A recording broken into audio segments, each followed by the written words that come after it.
some ground, 22 flat for the opening quarter. Triple Trey is starting to pick it up in the Blue Silks. Heavily favored Gold Sweep is starting to mount his bid. He's got 9 lengths to make up, 4 lengths clear of his rights. They pass the quarter pole and turn for home, and Market Street on the outside challenging as Yo-Yo Candy is rallying.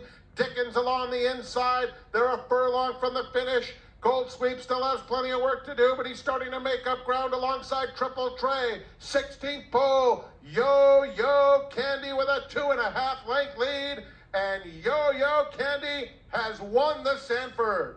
Gold Sweep gamely gets up for second, then it was Dickens third, and Triple Trey finished fourth. Upset in the Sanford, Yo-Yo Candy lighting up the tote board.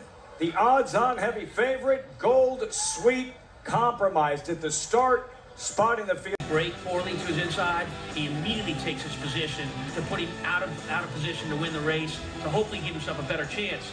But it's Yo-Yo Candy. Blinkers on today. This horse in his last start was laying in pretty good, Richie. Yep. They made a change of equipment to the blinkers on. He's straight as an arrow and straight to the winner's circle. What a courageous effort from the defeated favorite, though. Gold Sweep for a young prospect who easily could have packed it in. But while he had trouble early on, it opened up the door for another, and Team Yo-Yo Candy, happy 10th stable, Danny Velasquez and Angel Castillo at 46 to 1. Wow.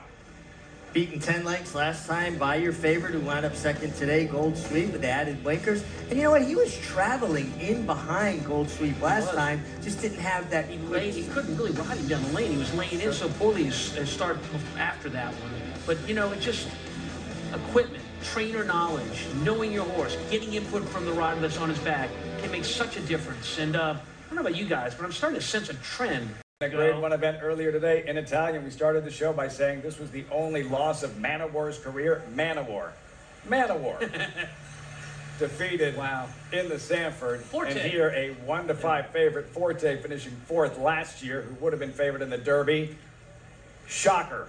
46 to 1. Yo-Yo Candy takes advantage of the poor start and stumble from Gold Sweep. 46 to 1. Yo-Yo Candy in the Sanford. Results, reaction when we come back. 4-9, 3-7. Gold Sweep, valiant in defeat, but in the end, Yo-Yo Candy wins the Sanford.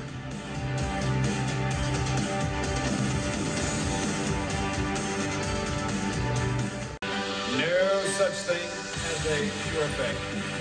Here in Saratoga, welcome back to Saratoga Live. Not what you said, I told you this morning. Yeah, at the end of the day, White Bean's going to win the Diana. Colton and Yo-Yo Candy is going to win the Sanford. If you told me that, I would have taken advantage of it at the windows in a very good way. Tell you what, though, Yo-Yo Candy out of a really good mare, Yolanda B2, multiple graded stakes winner. She's been a producer. And this horse took a step forward. Gold Sweep had excuses, obviously, the stumble at the break. But how about that $94 mutual? Danny Velasquez was a jockey, and now doing well as a trainer. And now with Acacia in the winner's circle. Acacia. And Lafitte, we've determined that Danny basically jumped up his feeling. It's a great feeling. I told Castillo going in, we made adjustments after we ran at Belmont, put the blinkers on, took him to the gate a few times, and I don't think there was a trainer in this race that trained more specifically like we did for this race. I just envisioned it, and here we are, and it feels great to win. It all came together, and like you said, you could see him kind of lugging in last time. He was green, a little bit all over the place. He never switched his leads, and I was upset at myself because I thought, you know, that's trainer error, but I went and made the adjustments after that. We switched everything, switched to bridle, put the figure 8 on, and it's been a dream after that. And I knew going in, 45 to 1 just didn't do him justice, but we'll take it. And he's a lot of horse, too. A lot of horse, yeah, that's why I'm sweating, because he had me running all around the paddock. But a big finish today, too. Finished very happy. Thank you, Acadia. It was great. I always wanted to be interviewed by you. Well, now we've done it. Congratulations. Go enjoy it. Thank you. This is what it's all about, Lafitte. The Calbred Acacia, Yo-Yo Candy. 2 stakes races for 2-year-olds at the meet in 3 days. We had a first-time starter in the Schuylerville. Gold Sweep. It looked like the mortal lock of the century. And no, in the end, it's Yo at a massive price. Yeah, I mean, the first-time starter paid $40-something, and this horse paid $94. More than that. It made her look like a short price. Yeah, I like what Daniel had to say, the trainer, about, and it's so true. from one race to the next, particularly with young horses, inexperienced horses, how you learn more about them with their racing and how you work with the rider and you try to figure out what to do differently. Blinkers on. He talked about a figure eight and a new bridle. Those, I'm sure he's talking about something that controlled the horse a little bit more, a little bit stronger in his mouth, so the rider had more control of him to make him switch leads, which oftentimes is the difference between winning and losing a race. And could you argue that you learned more about Gold Sweep today than we knew? If everything went his way and he broke well and he handled this field by 5 lengths, right?